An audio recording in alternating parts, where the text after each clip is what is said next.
pemirsa live kita pada hari ini. Nah, kalau kita lihat untuk IHSG pada hari ini dibuka di zona merah ya, di 6964 atau sempat turun 0,19%. Kemudian kalau kita lihat berbalik arah di zona hijau di 6993 dan sempat mencapai titik tertingginya di 7011.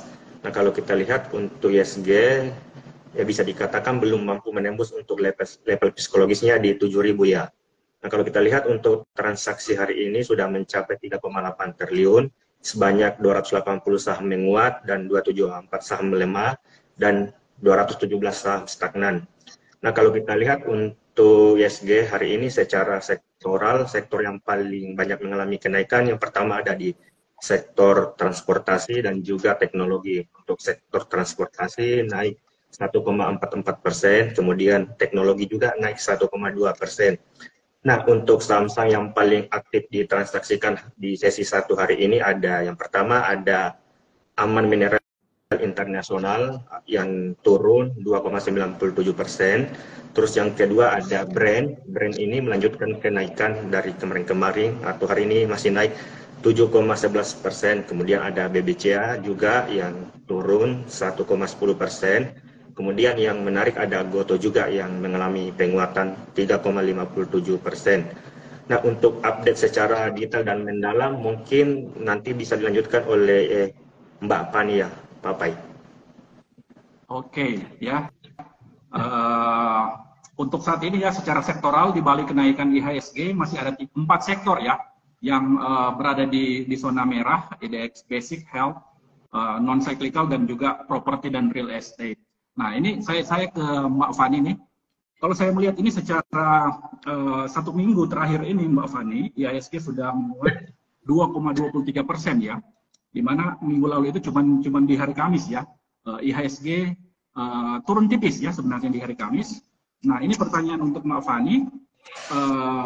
Walaupun IHSG seminggu ini sudah naik, namun yang menarik adalah volumenya yang cenderung menurun nih Mbak Fani. Nah, kira-kira ada apa nih untuk IHSG seminggu terakhir ini, Mbak? Yap, thank you banget Pak untuk pertanyaannya. Dan pastinya ini juga teman-teman emang pengen tahu nih. Karena kalau dilihat emang IHSG-nya tuh kalau dilihat dari segi charting gitu ya, itu udah kayak menukik ke atas nih gitu ya. Udah beberapa hari ini naik terus. Cuma memang kalau kita lihat nih dari segi pergerakan volumenya gitu ya. Secara overall sebenarnya seminggu kemarin itu walaupun kita naik, nah ini asingnya tuh net buy ya. Kurang lebih sekitar 546,86 miliar nih dalam seminggu terakhir ya. Nah cuma memang kalau kita lihat dari segi flow asingnya nih, jadi memang saham apa aja sih yang banyak dibeli oleh asing sepanjang seminggu kemarin? Nah ini ada BBCA, kemudian ada Mandiri ya, ada Aman, BBRI, Adaro dan juga AMRT ya. Dan kalau misalkan kita bandingin nih teman-teman, memang kalau misalkan apa ya teman-teman investor lihat gitu ya, dibandingkan dengan outflow asing itu dalam 1 bulan terakhir sebenarnya tuh udah keluar kurang lebih sekitar 4,4 triliun. Jadi memang ada net buy yang kecil ini yang sekitar 500-an itu gitu ya, sebenarnya ini belum seberapa nih dibandingin dengan yang udah di net sell kurang lebih dalam kurang lebih 1 bulan terakhir ya. Gambarannya kurang lebih kayak gitu nih Mas. Oke. Mbak Fani, menyambung tadi untuk asing yang sudah mulai masuk ya di seminggu terakhir ini, kira-kira ada katalis apa nih yang membuat asing mulai masuk lagi ke market kita, Mbak? Oke, jadi pertama, memang kalau misalkan kita lihat ya dari segi investor nih, investornya masih fokus ke dalam 2 hal besar sebenarnya nih teman-teman ya. Jadi yang pertama adalah efek pergerakan dari adanya US Treasury atau yang mungkin kita kenal dengan yield ya, yield US 10 years dan juga ke pergerakan rupiah nih. Karena kalau teman-teman lihat impact-nya tuh lumayan gitu ya ke market ya mengenai 2 hal tersebut gitu ya. Nah di bulan Oktober lalu kalau teman-teman lihat rupiah tuh sebenarnya udah melemah ya kurang lebih sekitar 3% nih secara month on month. Dan kemungkinan kenapa ini efek dari yield US yang naik gitu ya. Jadi yield US-nya ini sempat naik sekitar 5%-an dan ini akhirnya membuat asingnya itu juga outflow gitu ya. Itu kurang lebih sekitar 400 juta US dollar. Nah sehingga kalau misalkan dilihat overall nih, Untuk inflow asing ya dari Oktober sampai dengan sekarang itu kurang lebih hanya sekitar 140 juta US dollar. Nah, kalau teman-teman bandingin ketika inflow di tahun 2022, itu inflow-nya tuh kurang lebih 3 miliar US dollar. Jadi emang tahun ini nih agak jauh lebih sedikit nih dibandingkan dengan tahun kemarin gitu ya kalau teman-teman bandingkan. Nah, next-nya juga kalau misalkan dilihat IHSG-nya ini emang melemahnya nih kurang lebih kan sekitar 3% nih secara month on month gitu ya. Jadi bulan Oktober dibandingkan dengan bulan sebelumnya seperti itu ya. Nah, kalau kita lihat, kita bandingkan dengan regional sebetulnya pun masih cukup oke gitu ya. Jadi sebenarnya IHSG kita masih cukup kuat lah ya. Dan kalau kita lihat juga nih dari data terakhir, jadi inflasi kan biasanya yang ditunggu nih kira-kira The Fed gimana nih pergerakannya gitu ya. Apakah dia akan cenderung naik ataukah mungkin dia akan hold rate gitu. Nah, kalau kita lihat dari data inflasi US yang terakhir nih teman-teman, jadi emang kelihatannya kan mulai ada perlambatan di situ gitu ya. Dan itu artinya adalah The Fed akan cenderung untuk hold rate nih gitu, sehingga akhirnya yang belakangan terjadi adalah yield-nya ini mulai turun dan rupiahnya juga mulai nguat lagi ya, kurang lebih ke sekitar 15.400-an. Makanya IHSG-nya lumayan kuat. Jadi kurang lebih gambarannya gitu. Dan next mungkin apa sih yang terjadi di minggu kemarin nih belakangan ini gitu ya, yang membuat IHSG-nya naik. Nah, kemarin itu ada yang namanya MSCI rebalancing, terus ada FTSE rebalancing juga gitu ya. Nah, di mana kalau untuk MSCI, nah mungkin ini teman-teman juga udah engah nih ya, apa sih yang masuk? Nah, kemarin tuh udah ramai banget dibahas bahwa ada Aman gitu ya. Saham AMMN ini masuk dalam MSCI Global Standard Index. Terus ada Arto dan juga MTEK ya, makanya juga ini sempat naik juga nih karena dia masuk dalam ke MSCI small cap gitu ya. Kemudian juga kalau kita lihat ada FTSE di mana Aman ini juga ternyata masuk juga nih dalam FTSE rebalancing gitu ya, selain tadi masuk dalam MSCI gitu ya. Kemudian ada NCKL gitu ya yang masuk ke FTSE mid cap, kemudian ada MAHA dan juga RAM. Nah, ini masuk ke micro cap-nya dari FTSE. Dan ini juga sebetulnya yang menyebabkan tadi kalau misalkan dilihat ya dari asing kan sempat ada net buy nih beberapa saham gitu ya. Aman ini termasuk dalam saham yang mereka net buy paling besar ketiga nih gitu ya. Jadi itu karena memang ada dia masuk ke MSCI juga, masuk juga ke FTSE gitu ya. Selain dari setelah BBCA dan Mandiri yang banyak dibeli asing sepanjang seminggu kemarin. Nah, mungkin kurang lebih gambarannya kayak gitu nih, Mas. Ya, jadi kalau di catatan kami ini investor asing ini sudah net buy 708,46 miliar ya Mbak ya, sampai dengan pekan yang lalu. Nah, ini menarik nih Mbak. Nah, tentunya selain asing yang sudah masuk ke market kita ya, kita ini sudah di penghujung 2023 Mbak. Kemudian awal tahun sudah ada ini tahun politik ya Mbak ya. Kita ada pilpres dan juga pemilihan legislatif nih Mbak. Nah, kira-kira Mbak kedepannya ini market kita akan seperti apa Mbak?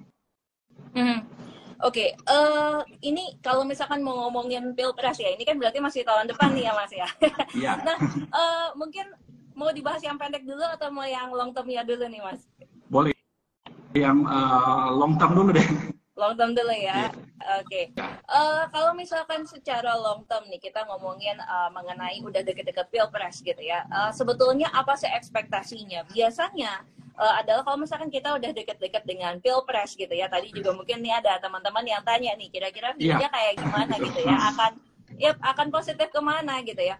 Sebetulnya biasanya karena pemilu kali ini juga mungkin agak berbeda nih dengan pemilu-pemilu biasanya ya. Jadi secara serempak nih kita akan memilih legislatif dan sebagainya gitu ya. Maka sebetulnya yang menurut kita akan terimpact itu adalah dari segi consumer. Karena consumernya itu pasti akan naik gitu ya. Kenapa? Dari segi misalkan nih dana efek pemilu gitu ya, ini akan lebih relate kan pastinya ya. Jadi mungkin saham-saham yang relate dengan consumer goods gitu ya, mungkin ini juga bisa menjadi salah satu pilihan dari teman-teman semua gitu ya. Nah, cuma secara overall kalau misalkan kita ngomong sekarang kita tarik ke jangka waktu yang agak lebih dekat dulu nih untuk pergerakan IHSG-nya gitu ya.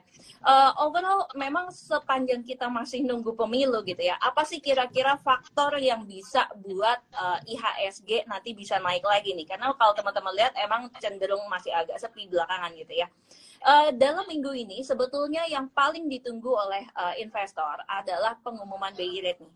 Jadi nanti akan ada pengumuman BI rate itu di tanggal 23 November ya, di hari Kamis. Nah, di mana ini proyeksinya adalah Bank Indonesia akan tetap mempertahankan rate-nya nih di 6% gitu ya. Nah, selain itu juga kita harus mewaspadai apa lagi sih? Nah, ini harus ada, kita harus memantau juga perkembangan dari FOMC meeting ya yang ada di US. Nah, ini di mana kalau misalkan mereka lebih ke arah dovish. Jadi dovish tuh kayak misalkan mereka lebih hold rate deh gitu ya ke depan kira-kira. Nah, ini juga akan positif nih karena berarti tendensinya adalah mereka akan tetap pertahankan suku bunganya gitu ya, kemudian yieldnya juga nggak naik. Nah, otomatis Bank Indonesia juga ini kemungkinan tetap akan hold rate gitu ya. Jadi ini masih perlu kita pantau nih ke depan. Kurang lebih gambarannya kayak gitu sih. Tapi balik lagi, emang kalau kita ngomongin perkembangan suku bunga di Bank Indonesia gitu ya, emang bukan cuma ngelihat dari perkembangan yield US saja nih gitu ya, tapi mereka juga biasanya akan melihat gimana nih mengenai kestabilan nilai rupiahnya gitu ya. Jadi kalau misalkan rupiahnya cukup stabil seperti sekarang, nah saya rasa ini lebih ke arah mereka akan hold rate. Kurang lebih gambarannya gitu, Mas. Oke ya. Nah, tadi kan secara jangka panjang. Nah, kalau untuk jangka pendek untuk seminggu ini sih Mbak ya, karena di awal minggu ini IHSG sesi pertama sudah dibuka di zona hijau ya Mbak ya. Saat ini bergerak naik 0,27% ya. Nah, kira-kira kalau dari Mbak Fani sendiri proyeksi untuk minggu ini dan juga minggu depan IHSG akan seperti apa, Mbak? Oke, kalau teman-teman lihat ya dari pergerakan hari ini nih, emang lumayan menarik ya. IHSG-nya naik nih kurang lebih sekitar 15-an gitu ya, 15-an poin ya. Cuma yang menarik adalah sebetulnya kalau teman-teman lihat berdasarkan market cap. Jadi biasanya kan kalau kita ngelihat pergerakan IHSG nih gitu ya, siapa sih yang kira-kira dari market cap yang besar yang naiknya tuh positif gitu ya, itu yang bisa menggerakkan IHSG. Nah, kalau kita lihat dari segi market cap yang besar-besar itu semuanya tuh cenderung agak koreksi malah nih kalau kita lihat ya. Dan yang hijau itu sebetulnya yang nopang IHSG saat ini tuh siapa sih? Itu adalah brand nih kalau teman-teman lihat ya. Jadi karena brandnya itu naik sekitar 7,5% dan dia udah jadi market cap yang kedua nih ya terbesar setelah BCA sekarang. Nah, itu yang menyebabkan IHSG-nya lagi cenderung naik nih belakangan ini gitu ya. Nah, cuma adalah kalau misalkan kita menilai gitu ya, kira-kira gimana nih pergerakan untuk IHSG sepanjang seminggu ini, let's say gitu ya. Kita harus lihat juga nih, nah apakah brandnya ini masih bisa naik lagi nih ke depan gitu ya. Nah, padahal kalau teman-teman lihat dari segi pergerakan harga brand ini naiknya udah signifikan banget nih. Jadi memang ada potensi juga dia akan terjadi yang namanya koreksi minor seperti itu ya. Dan makanya kalau dia agak koreksi sementara let's say marketnya itu juga masih stabil seperti sekarang gitu ya, agak sepi gitu misalkan. Nah, maka IHSG berarti juga ini ada potensi koreksi sedikit nih. Jadi menurut proyeksi kita, nah ini supportnya di kurang lebih 6.920 dan untuk resistance terdekat ini untuk one week ya kurang lebih ada di sekitar 7.030 secara short term ya untuk one week. Seperti itu, Mas. Iya, ya, menarik sekali ya. Ini juga sudah banyak yang komentar ya. Selamat bergabung ya bagi yang baru bergabung ya. Saat ini kita sedang live bersama dengan PT BNI Sekuritas ya. Saat ini narasumbernya Mbak Fani Suherman ya dari BNI Sekuritas Pusat ya, dan juga Bro Rahman dari BNI Sekuritas Manado. Oke, lanjut lagi Mbak Fani dan Bro Rahman ya. Tadi sudah disinggung satu saham ya, brand yang saat ini merupakan penantang baru, namun sudah berhasil mendongkrak untuk kapitalisasi terbesar ya di 5 besar, bahkan sudah kedua ya saat ini ya Mbak ya. Dan saat ini juga sedang naik ya Mbak ya, 8,3%. Teknikalnya juga minggu lalu mirip dengan IHSG ya, koreksi di hari Kamis minggu yang lalu. Nah, ini pertanyaan saya nih Mbak, selain brand juga ada BBCA dan Bank Mandiri yang paling banyak dikoleksi oleh asing. Nah, kira-kira semenarik apa nih Mbak ya, brand, kemudian ada dua big cap lainnya seperti BBCA dan juga Bank Mandiri Mbak. Oke, sebetulnya emang menarik nih untuk kita bahas antara big banks dengan brand ya. Tadi ini saya sempat baca sekilasnya ada teman-teman yang ngomong bahwa wah brand ini naiknya udah nggak masuk akal gitu ya. Tenang dulu teman-teman, kita akan bahas ya sebenarnya kenapa sih brand bisa naik seperti sekarang gitu ya. Cuma saya mau bahas secara overall dulu nih untuk big banks gitu ya. Karena salah satunya adalah kalau misalkan suatu kali nih brandnya tiba-tiba koreksi gitu ya, otomatis yang jadi tumpuan kita adalah big banks pastinya gitu ya. Nah, kalau kita ngomongin big banks teman-teman, big banks ini sebetulnya akan relate dengan apakah suku bunga ini akan tetap tinggi nih untuk waktu yang panjang gitu ya. Itu akan relate banget. Karena kalau biasanya teman-teman lihat gitu ya, based on historical. Nah, ini ketika suku bunga naik itu ternyata akan diikuti oleh yang namanya kenaikan LDR perbankan gitu ya. Jadi LDR ini apa? Ini adalah loan to deposit ratio. Jadi ngelihatnya gimana? Nah, kalau misalkan satu bank ya, dia punya tingkat LDR-nya itu rendah. Nah, ini biasanya akan positif. Karena artinya apa? Likuiditas si bank tersebut masih banyak dan dia bisa menyalurkan loan lagi nih ke orang-orang. Dan itu pasti positif nih untuk bisnis si big banks tersebut gitu ya. Nah, kalau kita cari lagi nih, siapa sih kemudian yang bisnis yang punya LDR-nya tuh paling kecil gitu ya di antara big banks. Big banks pasti ya teman-teman udah punya gambaran ya, antara BCA, Mandiri, kemudian BRI, BNI gitu ya. Nah, yang punya LDR paling kecil itu ternyata ada dua nih. Jadi yang pertama adalah Bank BCA, kemudian yang kedua adalah Bank Mandiri. Makanya that's why kalau teman-teman lihat sepanjang seminggu terakhir gitu ya, yang mana sih yang paling banyak dibeli oleh asing? Dua bank ini nih. Jadi yang pertama Bank BCA, kedua adalah Bank Mandiri gitu ya. Nah, kalau kita ngomongin target price fundamental, nah ini kira-kira gimana nih untuk BCA? Apakah masih ada potensi dia untuk naik lagi lebih jauh ke depan gitu ya? Kalau kita lihat untuk BCA sendiri ini target price-nya di 10.600 atau berarti masih ada potensi upside ini sekitar 17% ya. Dan sedangkan untuk Mandiri ini target price based on fundamental ini ada di 6.400 atau potensi upside-nya adalah kurang lebih 8,5% ya. Jadi itu gambarannya kalau misalkan teman-teman tanya kira-kira gimana nih kalau posisi saat ini gitu ya. Kalau dilihat kan ini big banks ini masih agak apa ya, cenderung sideways, agak sedikit melemah gitu ya. Jadi kalau teman-teman mau tahu gambarannya itu tadi gitu ya. Dan next untuk brand nih. Karena saya yakin teman-teman juga kayak penasaran kenapa dia bisa naik terus kayak begini gitu ya. Naiknya tuh luar biasa banget kalau teman-teman lihat ini udah sempet hampir 7.000 gitu ya. Sebetulnya apa sih yang buat brand bisa naik sekencang itu? Dan tadi teman-teman juga ngomong bahwa oh kayaknya ini brand naiknya udah nggak masuk akal gitu ya, artinya udah nggak ada katalisnya tapi dia bisa naik sendiri terus-terusan gitu ya. Sebetulnya ada alasan di balik itu nih. Jadi kalau kita lihat teman-teman, brand ini nih punya 100% kepemilikan di Star Energy Group Holdings PTE Ltd gitu ya. Yang related dengan apa? Dengan eksplorasi geothermal, kemudian ada produksi dan juga power operations. Nah, kalau teman-teman lihat, jadi bisnis Star Energy-nya ini dibagi nih dia dalam punya dua kontrak gitu ya. Jadi ada yang kontrak namanya JOC, ada kontrak namanya ESC. Nah, untuk yang JOC ini adalah dia joint operation contract dengan Pertamina gitu ya. Sedangkan untuk ESC ini dia sales kontraknya ini ke PLN gitu. Jadi dia jualnya tuh antara ke Pertamina dan juga PLN gitu ya. Nah, rata-rata penjualan mereka ini untuk long term. Jadi istilahnya nih kalau orang punya bisnis, dia udah nggak pusing lagi nih mau jual kemana gitu ya. Istilahnya udah pasti laku gitu ya. Jualnya antara ke Pertamina dan juga PLN. Kurang lebih gambarannya gitu. Nah, yang menarik adalah memang Star Energy ini juga pemain panas bumi utama nih. Baik itu di Indonesia dan juga di global kalau teman-teman lihat ya. Nah, di Indonesia ini pemain terbesar untuk yang Star Energy, sedangkan untuk di internasional itu dia masuk ke 5 terbesar.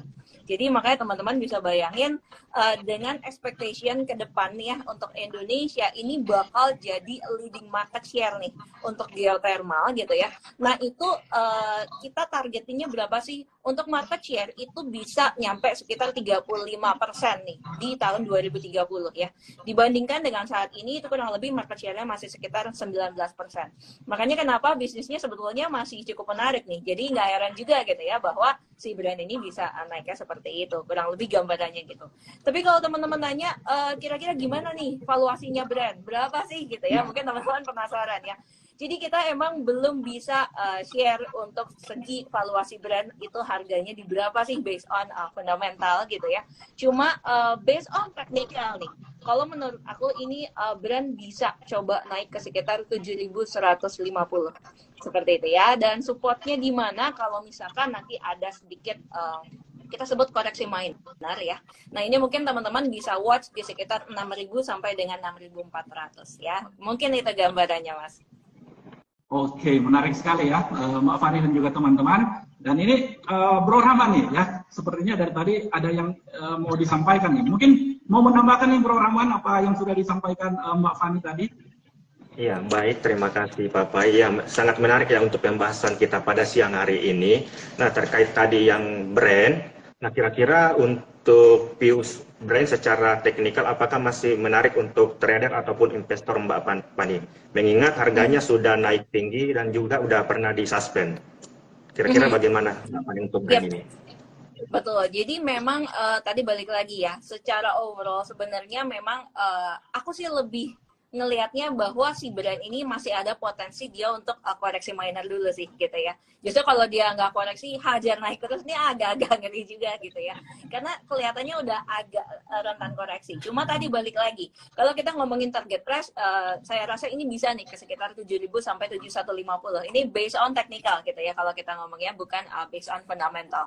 Nah cuma tadi kalau misalkan ada koreksi di mana nih, nah mungkin teman-teman trader bisa lihat nih kurang lebih di sekitar level 6.000 sampai dengan 6.400 ya. Kalau misalkan ada koreksi ke range area tersebut, nah mungkin ini menarik juga nih untuk diperhatikan dan itu nanti bisa moga-moga bisa rebound lagi gitu ya. Tetap arahnya tuh kurang lebih sekitar 7.000 sampai 7.150.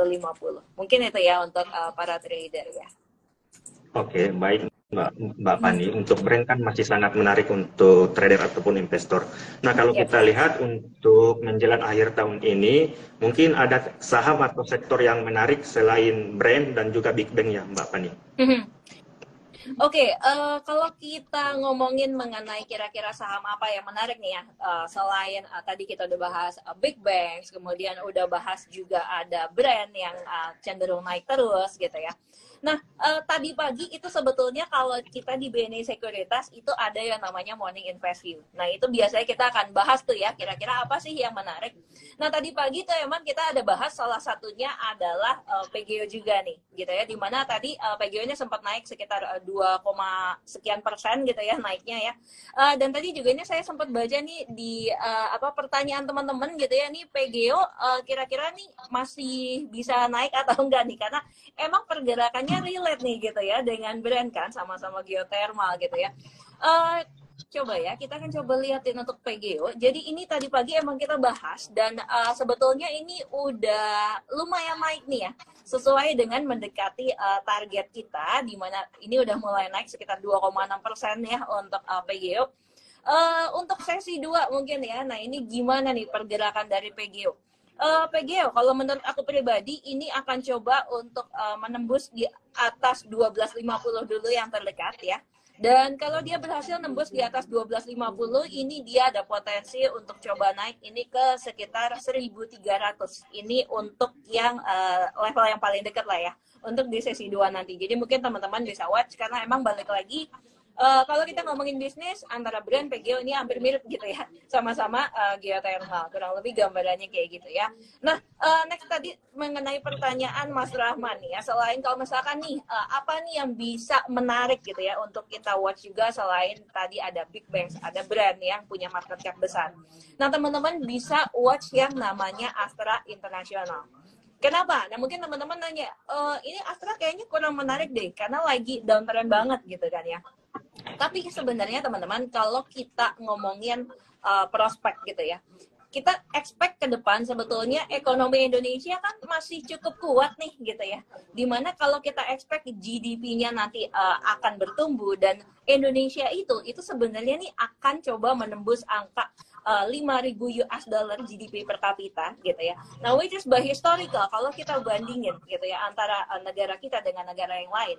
Once ketika GDP-nya ini nge-break di atas angka 5.000 gitu ya per kapita, itu akan diikuti dengan kenaikan penjualan mobil yang signifikan.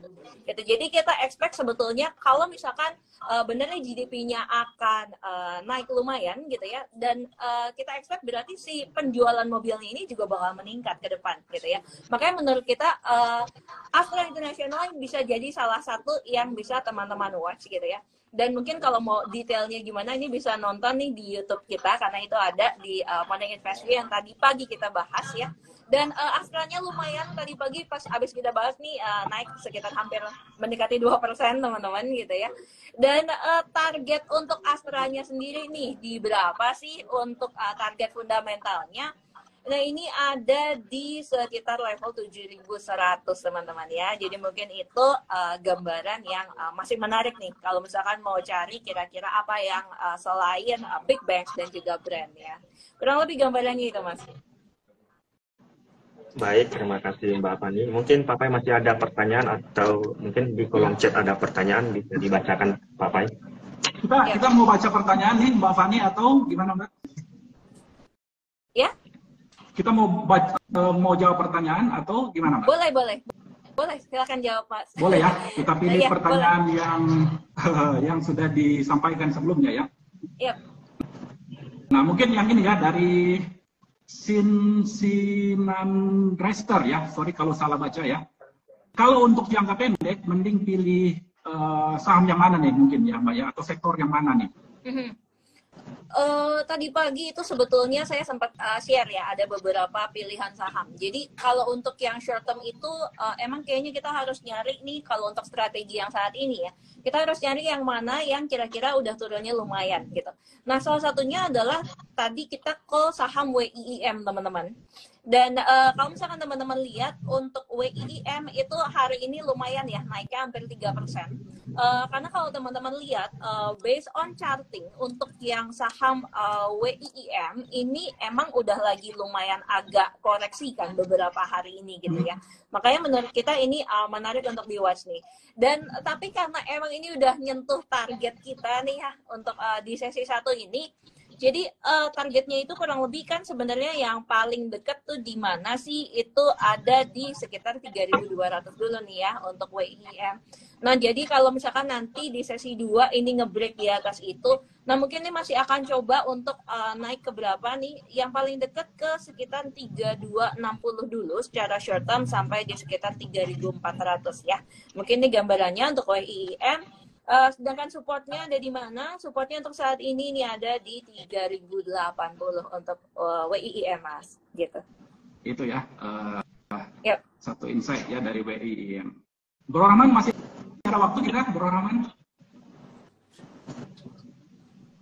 Ya, mungkin untuk saya cukup sekian ya Pak Papai untuk pertanyaannya. Jadi, karena berhubung waktu yang terbatas, kita menjawab satu pertanyaan saja ya sobat semuanya. Nanti kalau mau dengarkan ulasan dari Mbak Fani setiap hari ya Mbak ya untuk yang live IG di BNI. Betul. Ya?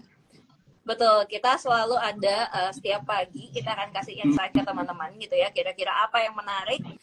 Itu namanya programnya Morning Invest You, dan nih teman-teman bisa watch kita di YouTube live kita ya, itu jam 8.15 mulainya, atau teman-teman juga bisa join dari Instagram live-nya BNI Sekuritas ya, itu sih Mas.